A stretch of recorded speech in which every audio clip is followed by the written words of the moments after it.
శుక్లాంబరధరం విష్ణుం శశివర్ణం చతుర్భుజం ప్రసన్నవదనం ధ్యాయేత్ సర్వవిఘ్నోపశాంతయే అగజానన పద్మార్కం గజానన మహార్నిశం అనేకదంతం భక్తానాం ఏకదంతముపాస్మహే.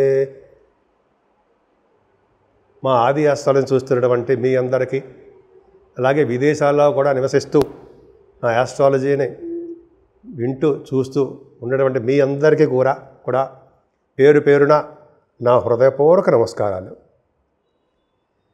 ఇప్పుడు మనం 27 ఏప్రిల్ నుంచి 3 మే 2025 వరకు కూడా 12 రాశుల వారికి ఎలా ఉండబోతుందో తెలుసుకుందాం. దానికంటే ముందర మీ జాతకాలు చూపించుకోదలుచుకుంటే మా ఆది ఆస్ట్రాలజీని కన్సల్ట్ చేయొచ్చండి.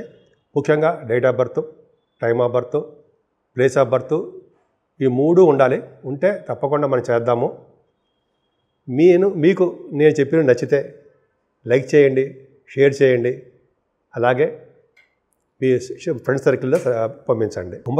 కుంభరాశి వారికి ఈ వారం మొత్తం కూడా చాలా బాగుందండి. ఫైనాన్షియల్గా ఏమాత్రం ఇబ్బంది పడరు. ద్వితీయ భావంలో గురుడు ఉండడం వలన, రాహు వలన, శని వలన కొద్దిగా ఇబ్బందికరంగా ఉంటుంది. ఇబ్బందికరంగా అంటే ఫైనాన్షియల్ త్వరగా రావడానికి అవకాశాలు తక్కువ ఉంటాయి. మీరు రాసేది శని అవ్వడం వల్ల. అలాగే 12th హౌస్ లార్డ్గా ద్వితీయ భావంలో శని ఉన్నాడు అంటే విపరీతమైన డబ్బులు ఖర్చు పెట్టడానికి అవకాశం ఉంటుంది. ఇంకోటి చెప్పారంటే శాస్త్రం ఏం చెప్తుందంటే 12th హౌస్ లార్డ్ ద్వితీయ భావంలో ఉన్నాడంటే వాళ్ళు వృత్తిరీత్యా అయితే సపోజ్ బిజినెస్ రీత్యా విదేశాలకు వెళ్ళి ధన సంపాదన చేసుకుంటారు అని ఉంది. అంటే బహుశా కుంభరాశి వాళ్ళు విదేశాలు వెళ్ళడానికి మీరు రెడీగా ఉండవలసి వస్తుంది. అంతేకాకుండా ఇంకో పాయింట్ కూడా ఉందండి. 4th హౌస్ లార్డ్ ఎవరు? శుక్రుడు అయ్యాడు. ఎక్కడున్నాడు? 2వ భావంలో ఉన్నాడు. శుక్రుని వల్ల కూడా మీకు విదేశ పర్యటన జరుగుతుంది. ఇంకోటి పాయింట్ ఉంది. 2nd హౌస్ లార్డ్ ఎవరు? గురుడు. ఎక్కడున్నాడు? 4th భావంలో ఉన్నాడు. ఆ కాంబినేషన్ వల్ల కూడా మీరు తప్పించుకోలేరు. ఇక ఫారిన్ కంట్రీస్ వెళ్ళకుండా ఉండడం అంటే మీ జాతకాల నుంచి ఆధారపడి ఉంటుంది అని అర్థమవుతుంది. అవునా? చెప్పండి మీరే. ఓకే సరే, బుధ శుక్రుడు గురించి చెప్పుకుందామండి. బుధ శుక్రులు ఫైనాన్షియల్గా డబ్బులు ఇస్తారండి వాళ్ళు. ఎక్కడైనా సరే మీ జాతకాలు ఒకటి చూసుకోండి. బుధ శుక్రుడు ద్వితీయ భావంలో ఉంటే సంగీతం కానీ లేకపోతే నృత్యం కానీ ఒక కళకు సంబంధించిన ఆర్ట్ మీలో ఉంటుంది. వాయిద్యం కానీ మీరు ఉంటుందండి, అది బాగా ఉంటుంది. సినిమా రంగంలో ఉండడానికి అవకాశాలు ఎక్కువ ఉంటాయి. అలాగే కొంతమందికి బాగా గాయకులకి, యాంకరింగ్ వృత్తిలో ఉన్న వాళ్ళకి, డబ్బింగ్ ఆర్టిస్టులకి, అలాగే యూట్యూబ్ ఛానల్స్లో కూడా యాంకరింగ్ చేస్తుంటారు సార్. మీరు చాలా గ్రేట్గా గొప్పగా చేస్తుంటారు కదా, చూస్తుంటాను. వాళ్ళకి చాలా మంచి అవకాశాలు వస్తాయండి. డబ్బుతో కూడినటువంటి కీర్తి. బుధ శుక్రుడు సామాన్యం కాదు కదండి. పైగా మీ రాశికి 4th హౌస్ లార్డ్ అయ్యాడు కదా శుక్రుడు. ఎగ్జాల్టేషన్ ఉన్నాడు. పంచమాధిపతి బుధుడు వీక్ అయిపోయాడు. నీచభంగ రాజయోగం అయిపోవాలి అక్కడ. పర్ఫెక్ట్గా చాలా బాగుంది. అలా చెప్పుకుంటూ వెళ్తుంటే మనకు విషయాలు తెలుస్తుంటాయండి. సరే, అది పక్కకు పెడితే 3వ భావంలో రవి. మీ అంత ధైర్యవంతుడు, సాహసవంతుడు ఇంకోళ్ళు లేరబ్బా అన్నట్టుగా మీరు ఉంటారన్నమాట. అంత ధైర్యవంతుడు కాదు, ధైర్యంగా ఎప్పుడు లేని ధైర్యవంతం ఇప్పుడు మీకు వస్తూ ఉంటుంది. అలాగే మీకు తమ్ముళ్ళకి, చెల్లెలని కలవడము, ముఖ్యంగా మీ తమ్ముళ్ళకి సపోర్ట్ చేయడము, మీ తోబుట్టులకు సపోర్ట్ చేయడము ఫైనాన్షియల్గా బాగుంటుందండి. ఎక్కువగా ప్రయాణాలు చేయవలసి వస్తుంది. కొత్త ఆలోచనలు చేస్తూ ఉంటారు. మీ వ్యాపారాల రీత్యా మీ భార్యాభర్తలు కలిసి ప్రయాణాలు చేస్తుంటారు. అదే భార్యాభర్తలు కానీ ప్రయాణం చేయడానికి అవకాశాలు ఎక్కువ ఉండడానికి అవకాశం ఉన్నాయి. ఏదేమైనా 4th భావంలో గురుచంద్రులు చింపేస్తారు కదండి. అవునా? అయిన చింపేయడం ఏంటో కాగితం ఏదైనా అది కాదు. అంటే ఏంటంటే వాళ్ళు ఇచ్చే యోగము అద్భుతంగా ఉంది. ఎందుకంటే గజకేసరి యోగం ఒకటి, పైగా చంద్రుడు ఎగ్జాల్టేషన్లో ఉండడం ఒకటి, ఆ చంద్రుడికి ఉచ్చస్థితి అవడేటువంటి వృషభ రాశిలో ఉండడం ఒకటి, ఆ వృషభ రాశాధిపతి విచ్చస్థితిలో ఉండడం ఒకటి. కుంభరాశి వాళ్ళకి కుంభస్థలం కొట్టినట్టే. అంటే ఏంటి అంటే ఏం లేదండి. గజకేసరి యోగం అంటే అర్థం ఏంటంటే గజము అంటే ఏనుగుదా, అంటే ఏనుగు అంత బలవంతుడని, కేసరి అంటే సింహం అంత పరాక్రమవంతుడని మీకు చెప్పచ్చు కదా. బల పరాక్రమాలు మీకు ఉండి తీరుతాయి. ఇప్పటికి లేదనుకోండి, అవి వచ్చి తీరుతాయని అర్థం ఈ 2 రోజులు.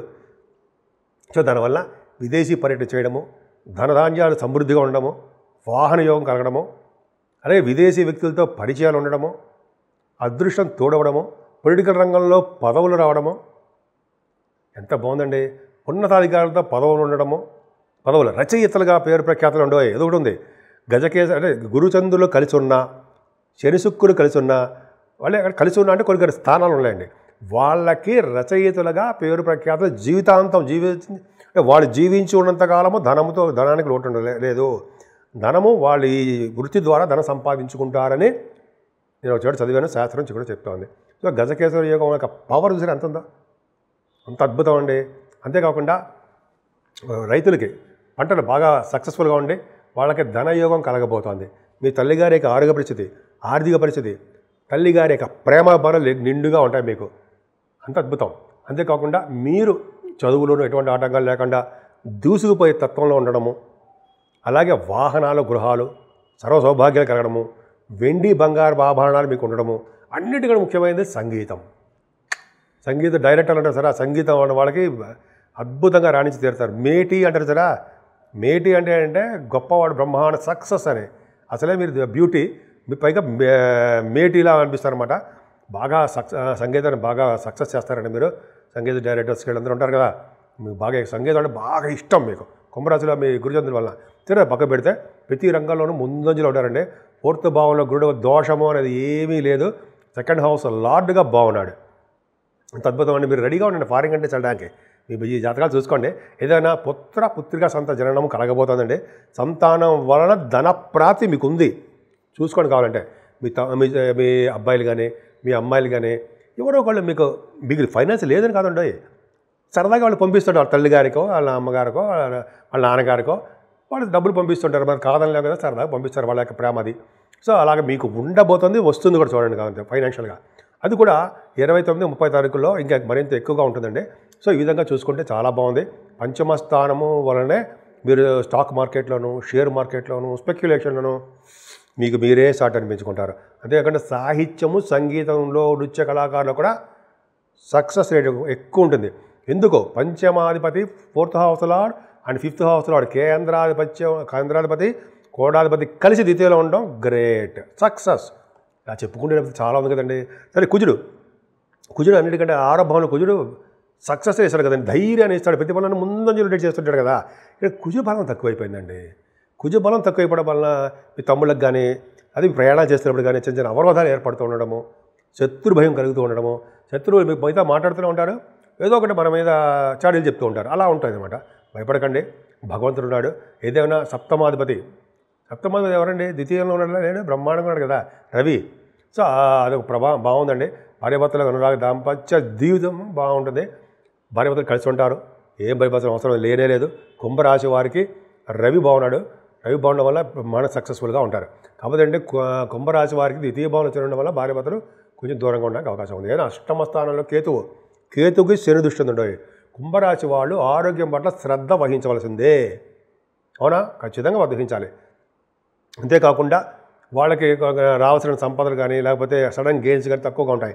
కానీ వీటన్నింటినీ మించి గురువు నేనున్నాను, మరి నేను ఎక్కడికి వెళ్ళిపోయాను అంటాడు కదా. ద్వితీయ లాభాధిపతి అయినటువంటి వాడు గురుడు 4th భావంలో ఉండే అష్టమస్థానం చోట్ల ఎటువంటి ప్రాబ్లమ్స్ ఉన్నా, ఎటువంటి లా రిలేటెడ్ సంబంధించిన వ్యవహారాలు ఉన్నా ఆయన శనిశ్వరుడు చూసినా సరే నేను ఉన్నానని చెప్పి లేట్ చేస్తాడు తప్ప సక్సెస్ ఇచ్చేస్తాడు. కాబట్టి మీకు ఫేవరబుల్ రిజల్ట్స్ వస్తాయండి. ఈ లా సంబంధించిన అంటే కోర్సు విషయాలు కానీ ఎటువంటి విషయాలు అంటే మీకు భయపడాల్సిన అవసరం లేదు, ఖచ్చితంగా బాగుంటుంది. అలాగే సేవకాజనం ఉండడము, అలాగే శత్రువులు కూడా మిత్రులైపోతూ ఉండడము, ఇక చెప్పుకుంటూ లేకపోతే ఎలా ఇంకా అనర్గళంగా ఉండేది అనుకోండి, చాలా బాగుంది. భాగ్యస్థానాధిపతి ఎవరు? శుక్రుడు కదా. చతుర్థ భాగ్యాధిపతి శుక్రుడు ఉచ్చస్థితిలో బ్రహ్మాండంగా లేడండి. ఏం కావాలని మీ కుంభరాశి వాళ్ళకి 9th హౌస్ లార్డ్ ద్వితీయ భావంలో బ్రహ్మాండంగా ఉన్నాడంటే మీ వ్యాపార అభివృద్ధి బ్రహ్మాండంగా ఉంటుంది. మీ నాన్నగారికి ఆరోగ్య పరిస్థితి, ఆర్థిక పరిస్థితి, ఫారిన్ కంట్రీస్ మీరు తీసుకెళ్తున్నారు, ఆయన వెళ్ళారంటే ఆయన బ్రహ్మాండంగా వెళ్తారు, అది బ్రహ్మాండంగా ఉంది. భాగ్యస్థానాధిపతి బాగుందండి. వ్యాపార అభివృద్ధి బ్రహ్మాండంగా ఉంటుంది. ముఖ్యంగా ఎడ్యుకేషన్ రీత్యా మీరు విదేశాలు వెళ్తారండి. మీరు షూటింగ్ల రీత్యా, పర్సనల్ పనుల రీత్యా, బిజినెస్ పనుల రీత్యా విదేశ పర్యటన తప్పదు, చూసుకోవడం కావాలంటే. అంటే మీ జాతకాల మీద ఆధారపడుతుంది. నేను వెళ్ళిపోతానా ఏమో చెప్పలేము, వెళ్ళొచ్చు. నేను వెళ్ళను అనుకోడు కదా, ఏమో వెళ్తాను ఫారిన్ కంట్రీస్, అలాగా ఉంటుందన్నమాట. అవకాశాలు ఎక్కువ ఉంటాయండి ఈ ఫారిన్ కంట్రీస్. అదొకటి. పైగా మీరు పుణ్యక్షేత్ర దర్శనాలు చేసుకుంటారు ఉంటాయి, గంగానది స్నానాలు, కాశీ వంటి క్షేత్ర దర్శనాలు, మాట్లాడండి అద్భుతంగా. నైమిసారణ్యం అది మర్చిపోతుంటారండి. నైమిసారణ్య దర్శనం గురువుగారులతోటి, పీఠాధిపతులతోటి, ముందర గురువుగారులతోటి నైమిసారణ్య దర్శనం కలగబోతోంది అన్నలో సందేహం ఉందా? నాకే సందేహం లేదు. మీరు వెళ్తున్నారు కదా, బ్రహ్మాండంగా వెళ్తున్నారు. అక్కడ వెళ్ళడం కూడా మంచి అదృష్టం అండి. అక్కడ అద్భుతమైన ఆంజనేయ స్వామి ఉంటారు, ఆయన చాలా అద్భుతంగా ఉంటారు. ఆయన చూడాలండి, అది చూడడం కోసమైనా మన నైమిసారణ్యం వెళ్ళాల్సిందే, అంత అద్భుతంగా ఉంటారు. అదొకటి. అలాగే ముఖ్యంగా బిజినెస్లు చూసుకుంటే సాఫ్ట్వేర్ రంగ బిజినెస్లు, అలాగే ఆటోమొబైల్ ఇండస్ట్రీస్, పెట్రోలియం శాఖ, అవి అలాగే కోల్, ఇవన్నీ కూడా శని కారకత్వంలో ఉన్నవన్నీ కూడా బిజినెస్ డెవలప్ అవుతాయండి. ముఖ్యంగా దశమస్థానానికి గురుదృష్టి పర్ఫెక్ట్గా బాగుంది. 10th హౌస్ లార్డ్ నీచ స్థితిలో ఉన్నప్పటికీ గురుదృష్టి ఉంది. అంటే ఉద్యోగాలు రావడం భద్రత తక్కువగా ఉంటుంది. సాఫ్ట్వేర్ రంగ ఉద్యోగస్తులకి చూడండి ఇబ్బందికరంగా ఉంటుంది వాళ్ళ వాతావరణం. ఎందుకని ఉద్యోగాలు పోతాయిరా బాబోయ్ ఎలాగా అని చెప్పి విదేశాల్లో ఉన్న కూడా ఆ ప్రాబ్లం ఉంది కుంభరాశి వారికి. కానీ భగవంతుడు ఏం చేస్తున్నాడు, గురుడు ఏమి భయపడవలసిన అవసరం లేదు, నేను ఉన్నాను అని చెప్పి ఆయన భరోసా ఇస్తున్నాడు. గురుడు దశమస్థానం చూస్తున్నాడు కదా, ఉద్యోగం ఏం పోదండి, కొత్త కొత్త ఉద్యోగాలనే వస్తాయి. ఆడవాళ్ళకి చెప్తున్నాను నేను, మీకు ప్రమోషన్స్ వస్తాయి. గవర్నమెంట్ జాబ్ చేసే వాళ్ళకి, ప్రైవేట్ ఆర్గనైజేషన్లో ఉన్న వాళ్ళకి కూడా ప్రమోషన్స్ రావడం అవకాశాలు ఉన్నాయి. అలాగే బ్యాంకింగ్ రంగంలో ఉన్న వాళ్ళకి, విద్యా సంస్థలో ఉన్న వాళ్ళకి, ప్రొఫెసర్స్కి, లాయర్స్కి, డాక్టర్స్కి, వీళ్ళందరూ కూడా ఇది విద్యా సంస్థలో ప్రొఫెసర్స్ అంటే విద్యా సంస్థ అనుకోండి, వీళ్ళందరూ కూడా మంచి మంచి అవకాశాలు ఉన్నాయండి. దశమస్థానం గురుడు చూస్తారంటే వేద పండితులకి మహా అద్భుతం కదండి. వేద బ్రహ్మలు కదా వాళ్ళు, చాలా మంచి అవకాశం. ఫైనాన్షియల్ స్టేటస్ పెరుగుతున్న వాళ్ళకి గుర్తింపు, గౌరవం చాలా బాగా దక్కుతాయి. చాలా మనం వాళ్ళని పూజించవలసి వస్తుంటుంది. గురువుగారిని, పీఠాధిపతులను పూజించడం, వాళ్ళ గురువుగారులే ఇలా చెప్పుకుంటే అద్భుతంగా ఉంటుందండి. ముఖ్యంగా లాభస్థానానికి శని దృష్టి ఉంది కాబట్టి చిన్న చిన్న ప్రాబ్లమ్స్ వస్తాయి. అంటే ఫైనాన్షియల్గా బాగా సంపాదించేసుకుందాం అనుకున్నప్పుడు శనీశ్వరుడు స్లో చేసేస్తాడు, ఇబ్బంది పెడుతుంటాడు. సో మీకు శనీశ్వరుడు ద్వితీయ భావంలో ఉండడం వల్ల శని ప్రభావం ఉంది కాబట్టి లాస్ట్ 2.5 yearsలో ఉన్నాడు. అయినప్పటికీ శని మిమ్మల్ని చూస్తే మీరు చాలా అందంగా ఉండడానికి అవకాశం ఉంటుంది. మీ మాట వినాలని, మిమ్మల్ని చూడాలని మీ ఫ్రెండ్స్ సర్కిల్ అందరూ అనుకుంటారు.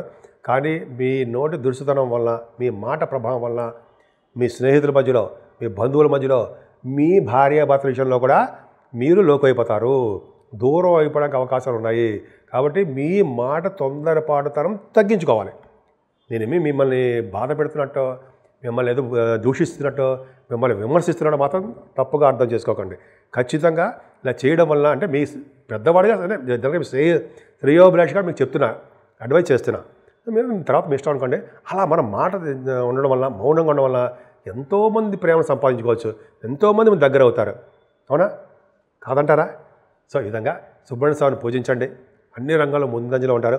30వ తారీఖున నరసింహస్వామి యొక్క దర్శనము సింహాచలంలో, ఆ నిజరూప దర్శనం స్వామిని దర్శించుకుందాం. పైగా మీరు అంతా కూడా సవ్యకాల సర్పదోషంలో మీరున్నారంటే రావుకేతుల మధ్యలో గ్రహాలు ఉండిపోయి, అదే కుజుడు కూడా నీచస్థితిలో ఉండిపోయాడు కాబట్టి స్వామి లక్ష్మీనరసింహ స్వామి దండం పెట్టుకోవడం వల్ల, ఆయన పూజించడం వల్ల, ఆయనకి అభిషేకాలు చేయించుకోవడం వల్ల ఈ గ్రహాల వల్ల వచ్చే దోషం చాలా మంది తగ్గిపోతుంది. అంతేకాదండి, ఒకవేళ వీలుంటే కొంతమందికి కాళహస్తిలో వెళ్ళండి. శ్రీకాళహస్తి వెళ్ళి ఆ రావుకేతులు పూజ చేయించుకుంటే చాలా మటుకు, అంటే రావుకేతుల మధ్య పూజలు అంటే ఈ కొన్ని రోజులు మాత్రమే గ్రహాల ప్రభావం ఉంది, చేయించుకుంటే చాలా మంచిది. అయితే నాగప్రతిష్ఠ చేయించుకునే వాళ్ళకి మరింత మంచిది. మోపిదేవిలో ఉంటుంది జరా, మోపిదేవిలో నాగప్రతిష్ఠ అంటే అద్భుతం అండి. అంటే అందరికీ చెప్పేది కాదు, ఎవరికి ఇష్టం అంటే వాళ్ళు చేయించుకోవడం. రాహుకేతువులు, కుజుడు, సర్పదోషానికి సంబంధించిన వాళ్ళందరూ కూడా ఇక్కడ మీరు చేయించుకుంటే మంచి జరగడానికి అవకాశం ఎక్కువ ఉంది. చేయించుకోకపోతేనే ఏం భయపడాల్సిన అవసరం లేదు, అవకాశం ఉంటే చెప్తున్నాను అంతే. సో సుబ్రహ్మణ్య స్వామి పూజించడం వల్ల మంచి యోగం కలుగుతుంది. ఇప్పుడు మనం 12 రాసుల వారికి రెమెడీస్ అంటే ఏమి చేసుకుంటే, ఏ పూజలు చేసుకుంటే, ఏది చేసుకుంటే మనం అభివృద్ధిలోకి వెళ్ళగలము, అలాగే గ్రహాల వల్ల వచ్చే దోషాలు పరిహారం అవ్వగలము అనేది ఇప్పుడు మనం తెలుసుకుందామండి. ముఖ్యంగా ఏంటంటే ఈ వారం మొత్తం కూడా మేషరాశి నుంచి మీనరాశి వరకు చెప్తున్నారండి. అన్ని రాశుల వారికి శ్రద్ధగా చెప్పేది ఏంటంటే, మీనరాశి దగ్గర నుంచి కన్యా రాశి వరకు కూడా రాహుకేతుల మధ్యలో ప్లానెటరీ పొజిషన్, అంటే గ్రహాలన్నీ బంధింపబడి ఉన్నాయి. అంటే సర్పదోషంలో మీరున్నారు అని తెలుస్తుంది. మీరున్నారంటే మనందరం అని అర్థం. అంతేకాకుండా కుజుడు కూడా సర్పానికి సంబంధించిన ఆయన కాబట్టి ఆయన కూడా నీచ స్థితిలో ఉండిపోయాడు. అంటే ముగ్గురు, రాహు, కేతువు, కుజుడు, ఈ ముగ్గురు కూడా సర్ప సంబంధించిన వాళ్ళు కాబట్టి సర్పదోషంలో ఇరుక్కుపోయాం మనం. అంటే అందరం. సో అంటే అలా వల్ల ఏంటి ప్రయోజనాలు ఏంటంటే బ్యాడ్ ఇంపాక్ట్ ఏంటంటే, జనరల్గా మనం ముందుకు వెళ్ళలేకపోతుంటామండి. అన్నీ ఇబ్బంది కలుగుతుంటాయి. చిల్డ్రన్ పుట్టిన వాళ్ళకి పిల్లలు లేకపోవడము, లేకపోతే ఎప్పుడు గొడవలు గోళలతో ఉండడము, భార్యాభర్తలు దూరం అయిపోతూ ఉండడము, ఇలా నా ఇవన్నీ చెప్పడం ఎందుకని వద్దు, అవన్నీ మనం పక్క పెడదామండి. ముఖ్యంగా ఈ రాహుకేతులకి సంబంధించిన పూజలు చేసుకుందాం. రాహుకేతులు ఏం చేద్దాం, శ్రీకాళహస్తిలో వీలుంటే అక్కడ వెళ్ళి స్వామివారికి, రాహుకేతులకి సర్ప సంబంధించిన వారు కాబట్టి అక్కడ పూజలు చేయించుకోవడం వల్ల, అలాగే కాళహస్తీశ్వరుని పూజించడం వలన శివుడు అమ్మవారు పార్వతీ అమ్మవారి ప్రభావం ఉంటుంది కదండి చేయించుకోవడం వలన, అలాగే కుజుడు ప్రభావం, కుజ దోషం ఉంటే చాలా దోషాలు ఉంటాయి కదా, కుజుడు నీచలో అంటే రియల్ ఎస్టేట్ రంగం వాళ్ళకి పెద్ద దెబ్బ. వాళ్ళందరికీ కూడా ఏంటంటే వీలుంటే మోపిదేవి వెళ్ళి విగ్రహ ప్రతిష్ఠ, నాగా ప్రతిష్ఠ చేయించుకోవడం వలన, లేదా మన ఇంట్లోనే సుబ్రహ్మణ్య స్వామి చాలా పూజించడం వలన అయితే మన ప్రాంతాల్లోనే సుబ్రహ్మణ్య స్వామి ఆలయాలు ఉంటాయి, అక్కడ వెళ్ళి అభిషేకాలు కానీ వీలుంటే కళ్యాణాలు కానీ, లేకపోతే ఇది శ్రీశైలంలో బ్రహ్మరామం వారి యొక్క సుబ్రహ్మణ్య స్వామి గుడి కూడా ఉంది, సుబ్రహ్మణ్య స్వామి పూజలు చేస్తారు ఉంటాయి, నేను చూశాను, విన్నాను కూడా, చేయించుకున్నాను కూడా, కళ్యాణాలు అక్కడ చేయించుకున్నా, ఎక్కడ వీలుంటే అక్కడ సుబ్రహ్మణ్య స్వామి యొక్క నీచత్వం పోకట అంటే మన శుభఫలితాలు రావాలంటే అలా చేసుకోవడం వలన మంచి ఫలితాలు వస్తాయి. అంతేకాదండి ఈ నెలలో కూడా 28 నుంచి అనుకుంటా వైశాఖ మాసం స్టార్ట్ అవుతుంది. వైశాఖ మాసంలోనే మనకి విద్య అంటారు కదా, అక్షయ తది అంటాం కదా, ఆ అక్షయ తదియ రోజునే మనకి 30వ తారీఖుని నరసింహస్వామి వారి యొక్క నిజరూప దర్శనం మనకు కలగబోతోంది. నరసింహస్వామిని దర్శనం చేసుకోవడం వలన ఆయనకి వస్త్రాలు సమర్పించడం కానీ, ఆ రోజు అన్నదానం కానీ, అదే మనకి ఏ విధంగా తాహత ఉంటే ఆ తాహ తగ్గట్టుగా కొంతమందికి జలదానం చేస్తూ ఉంటారు, విష్ణులోక ప్రాప్తి అంటాం. ఇలా చేసుకోవడం వలన మన గ్రహాలలో వచ్చే దోషాలన్నీ పరిహారం అవడానికే అవకాశాలు ఎక్కువ ఉంటాయండి. ఒక అద్భుతంగా ఉంది. పైగా ఈ రావుకేతుల మధ్యలోనూ కుజుడు సంబంధించింది, లక్ష్మీనరసింహ స్వామి మర్చిపోయిన ఆ రోజు అక్షయ తది అంటాం కదండి. అక్షయ తది అంటే మా తృతీయ దాన్ని ఆ రోజు ఏం చేస్తే అది అక్షయంగా పెరుగుతుంది అంటాం కదా. బంగారం కాదండి, బంగారం కాదు, కానీ జనరల్గా మనం చేసే పుణ్యాలు ఏంటి, ఏ రకమైన పుణ్యాలు చేసుకోవాలి, జలదానం కానీ, అన్నదానం కానీ, వస్త్రదానం కానీ, ఇట్లా అనేక రకాల రూపాయల దానాలు ఉన్నాయి కదా, మంచి మంచి దానాలు. అలా చేయడం వల్ల అక్షయంగా మీకు బ్రహ్మాండంగా పుణ్యం పెరుగుతుంది కదండి. ఆ పుణ్యం వల్ల సంతానం పెరుగుతారు. మీ వలన మీరు చేసే పుణ్య కార్యక్రమం వలన మీ ముందు తరాల వాళ్ళు, మీ వెనకాల తరాల వాళ్ళు, మీతో సహా మంచి లోకాలకు వెళ్తారని శాస్త్రం చెప్పట్లేదా? అది అక్షయ తది వలన చేసే ఫలితం. అక్షయ తది వల్ల బంగారం కొనుక్కోవద్దని నేను చెప్పనండి, బంగారం కొనుక్కోవడం మరీ మంచిది, లక్ష్మీదేవి. కాకపోతే అంటే మనకు అక్షయంగా బాగా డెవలప్ అవ్వాలంటే ఈ కార్యక్రమాలు చేసుకుంటే, ఈ కార్యక్రమాలు అంటే చెప్పే కదా, జలదానాలు, అన్నదానాలు, వస్త్రదానాలు. కొంతమంది అయితే బంగారం కూడా ఎప్పుడో దానం చేసినట్టు బంగారం అంటే అది ఇష్టం అంటే అది ఇష్టం కూడా, అంటే జలదానం మోస్ట్ ఇంపార్టెంట్. అది చేసుకోవడం వల్ల అన్ని రంగాల్లోనూ అన్ని గ్రహాల యొక్క ప్రభావము చెడు లేకుండా అన్ని రాసుల వాళ్ళకి, మనందరికీ కూడా, అంటే అన్ని రాష్ట్రాల్లో ఉన్న వాళ్ళందరూ కూడా శుభాలు జరగడానికి అవకాశాలు ఎక్కువ ఉన్నాయి. ఎందుకంటే ఈ రాహుకేతువుల మధ్యలోనూ కుజుడు కూడా సర్పదోషాలు ఉండడం వల్ల ఈ రాష్ట్రాల మధ్య, దేశాల మధ్య కొద్దిగా మనస్పర్ధలు, చికాకులు, గొడవలు, రాజకీయ నాయకులకు సంక్షోభం ఇవి కొన్ని ఉంటాయి కదా, అవి జరగడానికి అవకాశం ఉంది. అందుకనే ఏం చెప్పినటువంటి రెమెడీ చేసుకుంటే అందరూ అంటే అందరూ సౌఖ్యంగా, అందరూ అద్భుతంగా ఉంటారని నేను మనస్ఫూర్తిగా కోరుకుంటున్నాను.